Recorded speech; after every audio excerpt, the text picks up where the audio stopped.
1986, Hampi in the Vijayanagar Kingdom. Vijayanagar Kingdom is also associated with Hampi.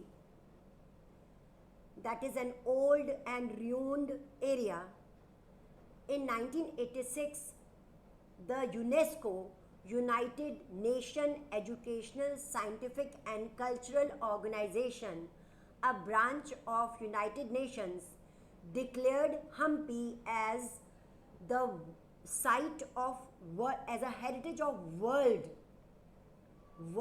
site heritage because of its beautiful architectural skill, because it is unique in its construction, and because it is concerned with the Vijayanagar Kingdom.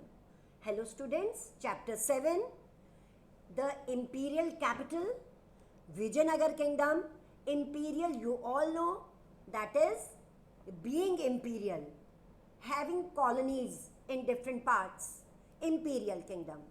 A totally different chapter from the previous chapters, except one common feature, that is obviously because we are discussing since long the culture, the religion. So the 7th chapter starts with the Vijayanagar Kingdom. Vijayanagar itself means the city of victory, and actually it is associated with the city, but it was an empire. And how can we forget the name of Krishna Raya? In our childhood and even today, we have comics, we have storybooks about Tenali Ram and Krishna Raya. So this is the same Tenali Ram, very famous among children. Today we see the animation picturized in stories in television through different private channels. We see all this. So the story goes in this chapter about Krishna Raya, who is supposed to be the founder of the Tuluva dynasty in India.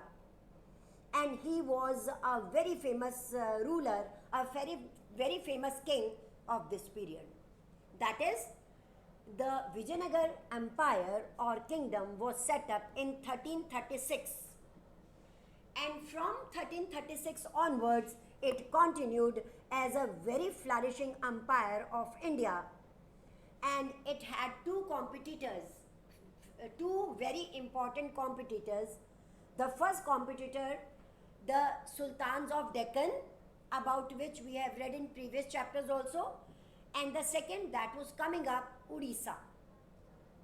Apart from that, there were kingdoms of Bijapur, Golconda, Ahmednagar, flourishing kingdoms, flourishing dynasties were taking place over there.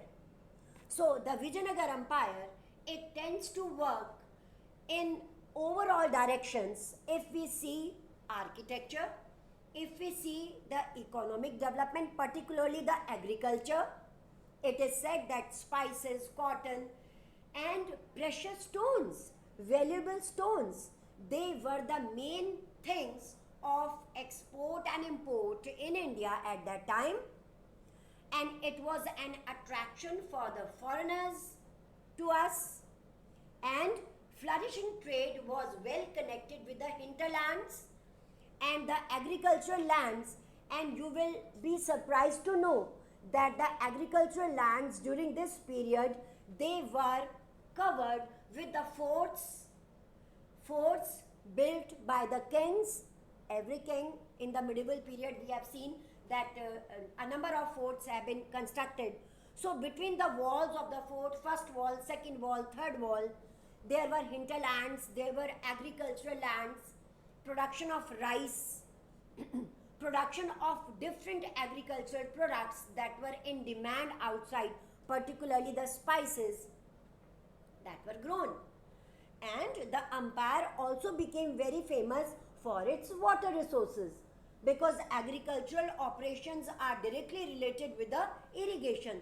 So we come through a number of canals, we come through a number of tanks that were built and preserved at that time, and a very interesting story about the rainwater harvesting. people had in depth the knowledge that the rainwater that is coming on the earth in the form of precipitation, it is free of cost and can be conserved, and that would give us a very very good opportunity to enhance our agricultural areas. This knowledge was there. Then we started our chapter with Hampi. That is connected with the Pampa Devi. We talked about the local gods in the previous chapter. Local gods. So Pampa Devi is the local goddess of this area, of this empire, and the Hampi was built in her name, and that came to be recognized as a World Heritage Site, as I told you, by UNESCO. So it is a matter of proud for us, and this event relates this empire with another very important fact about that. So, in the form of ruins, in the form of remains, when Hampi and the other sites of this empire, we got in 1800 Colonel Colin Mackenzie, about whom we have read in the previous chapters also, an engineer, a very good surveyor. He used to survey the historical sites and given us huge information, lots of information about the different empires that flourished in India. So Colonel Mackenzie, along with the epigraphists, who are epigraphists? 1 mark question. They study the inscriptions, and after studying the inscriptions, they give us valuable information about history. So Mackenzie, including epigraphists, including photographers, they visited different sites, they collected the facts about the empire, about the city, they collected the facts about their architectural monuments, architectural skills, because in the architecture which have been found that belong to this empire, doesn't contain any mortar or any cement even on the roads, but stones. Stones were brought from different sites, and they were sharpened and they were fixed together, and then the sites have been made, then the monuments have been built. You can see in chapter 7 of your NCERT, so many pictures have been given, you can recognize them, and each and every stone can be peculiarly, very particularly, very minutely can be seen that what was the skill of the people at that time, what was the skill of the architects at that time. So they collected all these things, particularly in the area of river Krishna and Tungabhadra, very fertile area, river Krishna from north to extreme south, and the Tungabhadra Doab. There lies the remains of this great empire, and which gave opportunity to all these surveyors. Mackenzie was also an official, an employee of East India Company, so he assumed greater powers and could visit these Doab, the Krishna Tungabhadra, and could see, because through the inscriptions they told us that the empire was set up in 1336, but in 1565 it came to be destroyed, and then the remains were studied, and on the basis of these inscriptions and these remains we get all the story. We also get the information of this empire through the written records in Tamil language, Telugu language, Malayalam language, and Sanskrit language. 4 languages. They were prevalent at that time. So in that literature also we get the valuable information about this empire through all these things. Then Virupaksha temple. It also gave a lot of information, the inscriptions, the writings on the Virupaksha temple and the memoirs of this temple, they also throw an important light on the Vijayanagar Empire, that how were the kings, particularly the Krishnadeva Raya, who is considered to be the greatest king. You get it in your source-based paragraphs also about the Krishnadeva Raya. His court, his center palace, his activities outside the palace, his way of thinking, how to construct the urban areas in 2 ways, different types of houses that tell us about rich and poor. His idea of constructing the different types of temple, Bridreshwar temple, very, very famous. At Tanjore, a number of temples were built. And in the temple, the architectural skill that was developed, that is remarkable. So the memoirs of this, they tell us about the history of this empire, which was a very flourishing empire at that time. Then we come through certain terms, that is Rayas, Nayakas and Sultans. Rayas. The kings of the Vijayanagar Empire, they called themselves Rayas and they assumed lots of powers. Rayas.